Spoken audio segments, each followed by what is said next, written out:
Thanks so much, everybody. It's great to have you all here. It's a packed house. I'm thrilled to see it, and not surprised that energy is everybody's favorite topic at SF Climate Week this year. My name is Morgan Campbell. I'm one of the co-founders of SF Climate Week, and I've now transitioned into a role of co-chair of the Energy Summit, and really excited to be here for this conversation. Aaron, it's great to have you here as well. For those of you who don't know, PG&E supports about 16 million customers and has one of the largest utility players in the country, and has just been a leader at the forefront of a lot of innovation and as we kind of move towards a more sustainable grid system. So I'd love to introduce you, Aaron, and have you talk a bit about your role at PG&E. And you've been at PG&E for almost 2 decades, and recently added a new title to your roster of Chief Sustainability Officer. And so I'd love to hear a bit about how you think about how the addition of this new role and how you think about bringing sustainability into operational decisions at PG&E. All right, thanks, Morgan, and thanks for hosting me and helping put all this together. Having an awesome week. So again, my name is Aaron Johnson. I'm Senior Vice President at PG&E. I've been there almost 2 decades. My background coming into energy was really as I studied solar as an electrical engineer in Australia. Went there to do solar cell device physics research. Ended up in this business at PG&E. Had, again, a fairly long career there and seen the evolution, especially of the clean tech space and all the things we're trying to do to combat climate change. I've had the privilege of building solar plants in the Central Valley, built 150 megawatts of solar, helped launch PG&E's first EV charging program 10 years ago.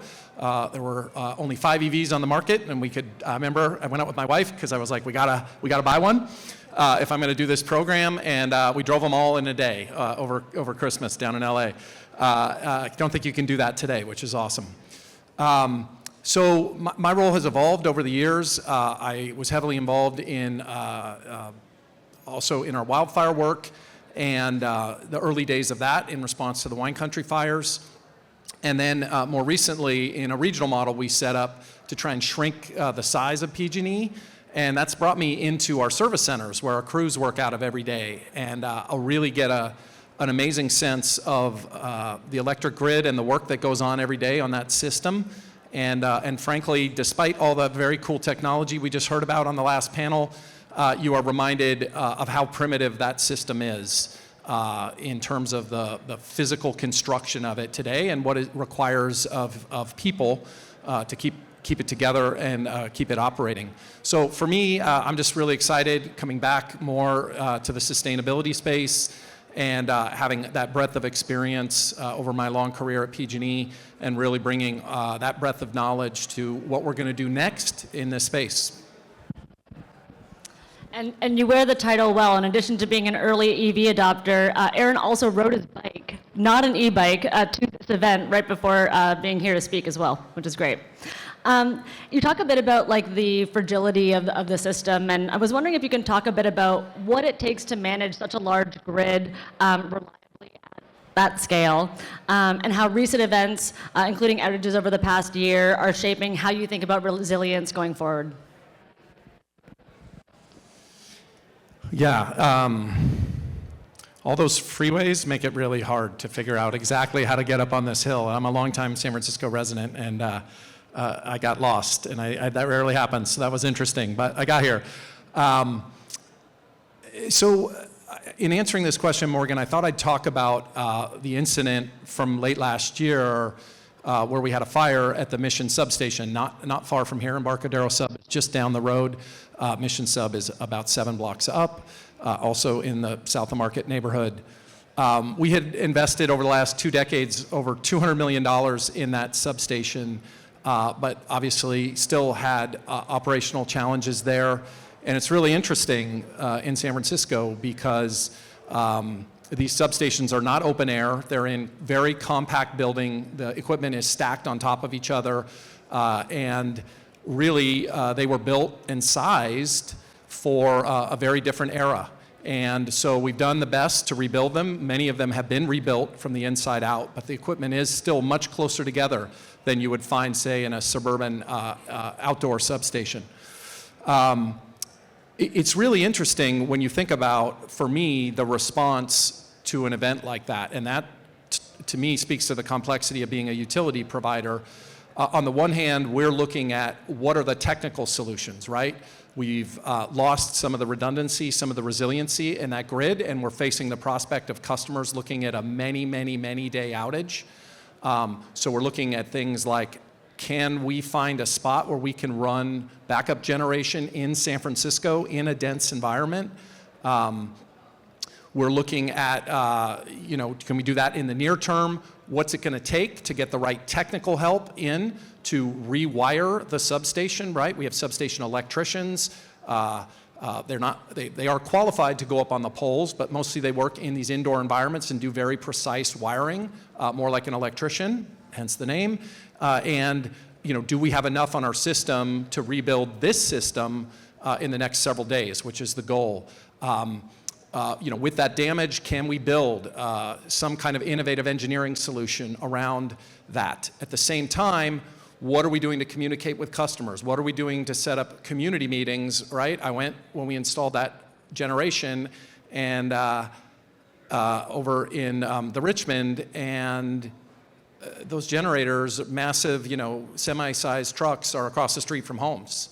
And I went and looked at it in the pouring rain, and my immediate thought was, we gotta have a hotel voucher program and get all these residents in any vicinity of this out of here until these generators can be shut off, because this is really loud, right? So you're thinking about how you're supporting the community.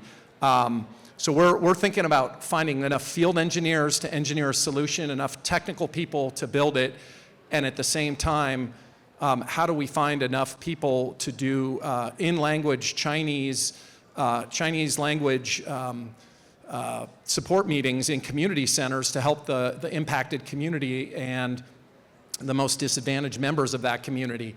And so to me, all of those things are what make me love this business. I did not love that incident. It was quite unpleasant and very disappointing in how we were able to, that occurred and some of the challenges that happened with it. But to me, that is really, if you don't enjoy all of those elements, from the human to the technical, you really don't belong in the business.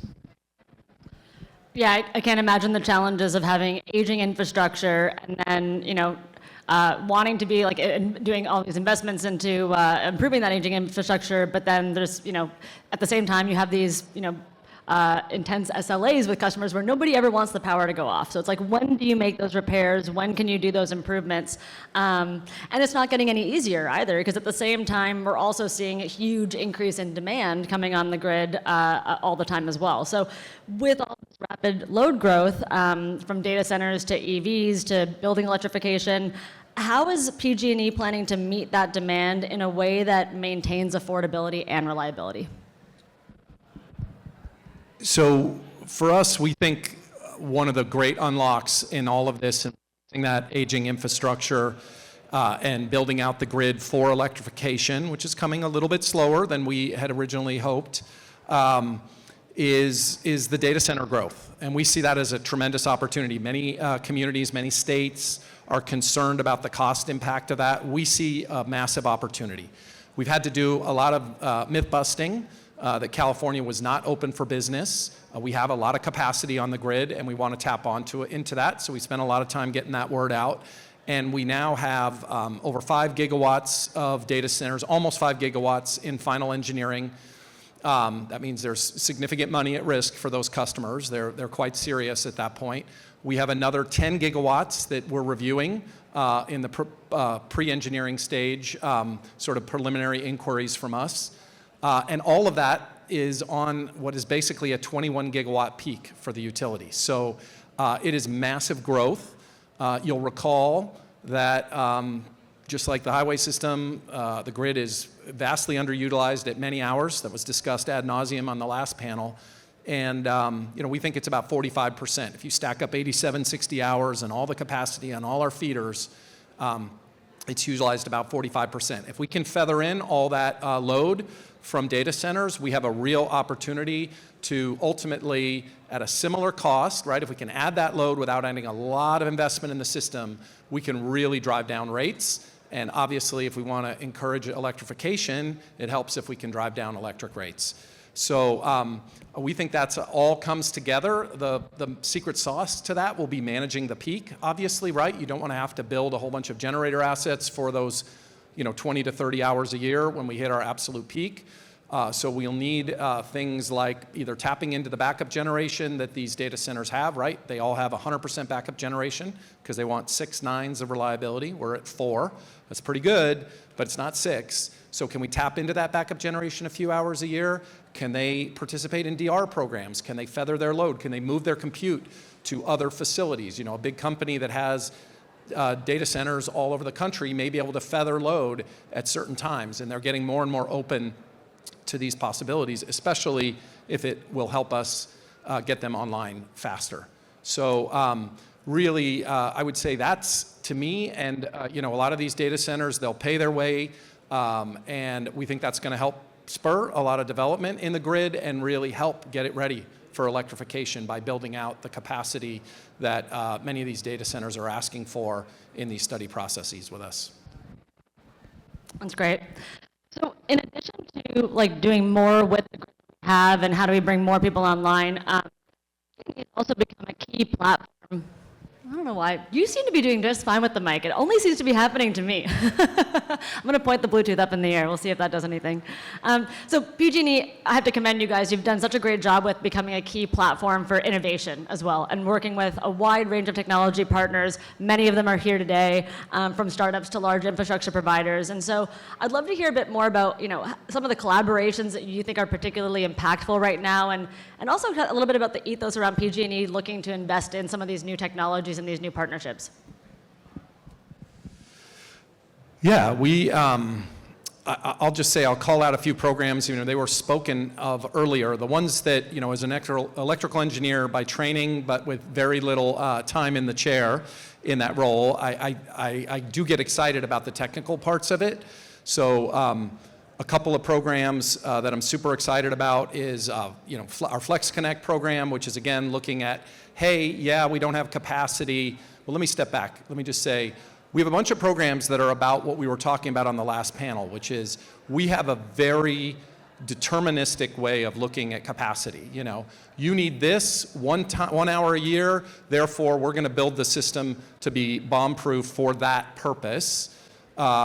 And that's what we're going to do, because we want everything to be on at all times. The reality is not everything is on at all times. And so can we get to a more probabilistic view of the world and the view of how we do grid planning to more efficiently use those assets? We need to do that safely, right?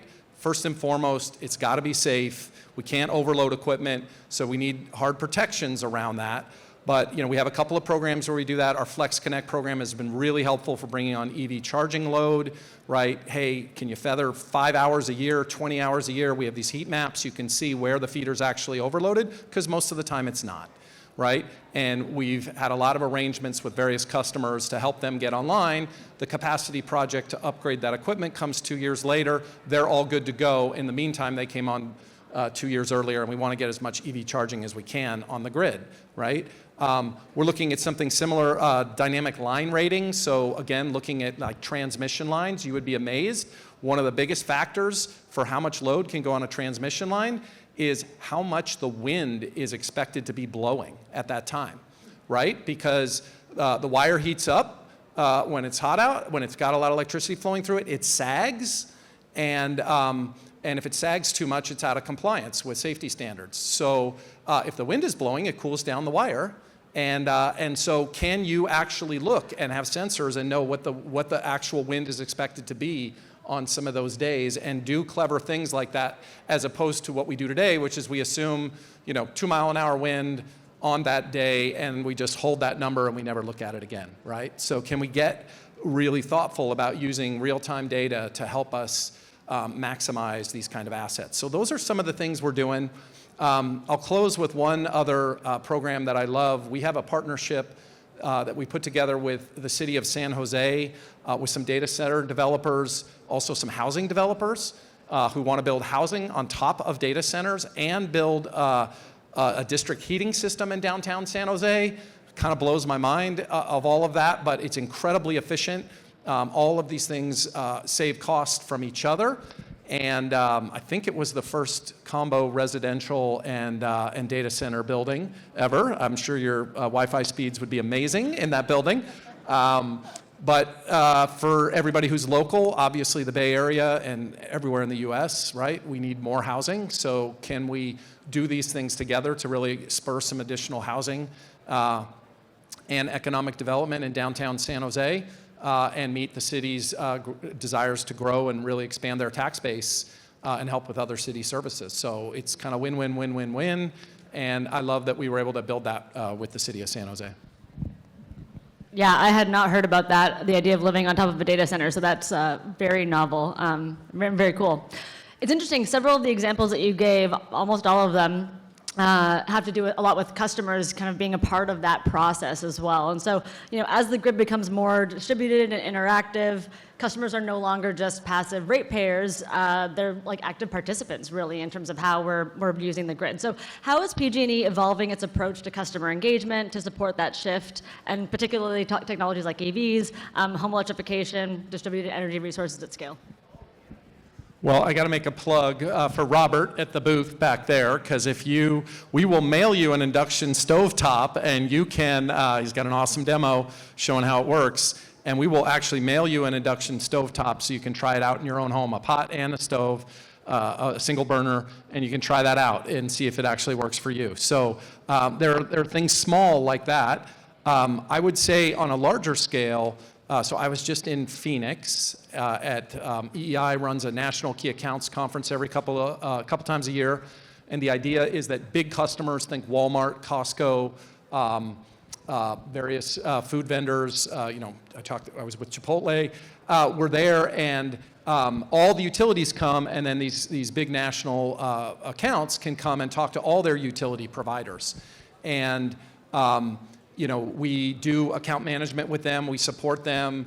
So we go to events like this. It's an opportunity. I called it speed dating for customer meetings, because I did like 12 customer meetings in a day and a half, and I'd spend 2 weeks traveling to be able to accomplish that. And so just good old-fashioned sitting down and talking about what the customer's needs and how those are. What we're trying to do is evolve and modernize our account management for our largest customers, and create what we call joint operating reviews, where we actually bring together all the parts of PG&E that customer is engaging with, the parts they're interested in. There's a very transactional nature for a lot of customers dealing with the utility, where they are dealing with the individual departments that they have business with, be it a new interconnection or a solar interconnection, or just a good old-fashioned billing issue or something like that. And so we're trying to create a one-stop shop where we come in and bring all of the customer's issues in one place, so the customer can work with us, and we can build a more proactive plan. Today, in account management, we tend to be reactive and deal with the customer's problems, as opposed to looking a couple years ahead as to exactly what they want to do. And that changes. We have one company that keeps telling us they're going to build all these EV charging stations, and they keep not moving those projects forward the last couple of years. And then at this conference in Phoenix, they said, no, it's for real. This time it's in. Corporate has a goal of X for us in California, and we need you to fly now. And so we're a little bit on our heels, but that's an awesome problem to have. And we're super excited about that. And so I think the more we can come up with a holistic plan to really meet their needs and think a few years ahead, it's going to be, I think, a much better experience of interacting with the utility. That's great. Okay, this will be our last question for the day. So I want to zoom back out a little bit and kind of like maybe end more of like on kind of your overall perspective on how you're feeling about the industry. So given the scale of the challenges that we're facing, from climate risk to infrastructure constraints, what's giving you confidence that we can successfully navigate this energy transition? Well, rooms like this on a random Thursday, and all the other events I've been at this week in San Francisco, and seeing all the energy, all the positivity, all the ridiculously smart people who are interested in solving these problems, that it just it gets me excited, right? Like I just, we went from being very much on our heels, dealing with wildfire risk as a utility, to now putting on a conference that 42 utilities come to learn some of our, in many instances painfully learned for us and our customers, lessons, but a lot of the best practices that we've been able to create around wildfire. And I just see the pace of learning and information sharing in this space really blows my mind. It's one of the best things about being in the utility business because we don't compete with each other. So we can just call up another utility and go visit them, and they'll tell us everything about everything they're doing and help us get ahead. And so it's been that's an amazing part of it. I think when I step back, we mentioned I'm getting I've been around for a minute, and I think about when I first was working at the utility, and my first assignment was building our commercial portfolio to try and meet the 20% by 2010 RPS goal. And we were still dealing with a lot of people, even internally, as I was in the procurement shop, operations people who were very convinced that this couldn't be done, right? And now, we've got a target of 50% in the state. We're going to go carbon free at some point. We've blown through those numbers on average. We've had days when all renewables were running the grid in California, and I try not to, the moments may ebb and flow a little bit, and some of the support at the federal level would be better to have. That said, I love the progress we've made over several decades, and I just see a very upward trajectory for what we're trying to do in the clean energy space. Well, that's a great note to end on. Aaron, thank you so much. You and your team at PG&E have done a lot to help support SF Climate Week and its growth, coming on board last year and then supporting us in running this Energy Summit again this year. So I want to say thanks for bringing all these people into the room, and the conversations we've had so far have just been phenomenal. So you're helping facilitate that, and it's fantastic. And I'm really excited you're here. And you're inspiring me to ride my bike here next year. So thanks so much.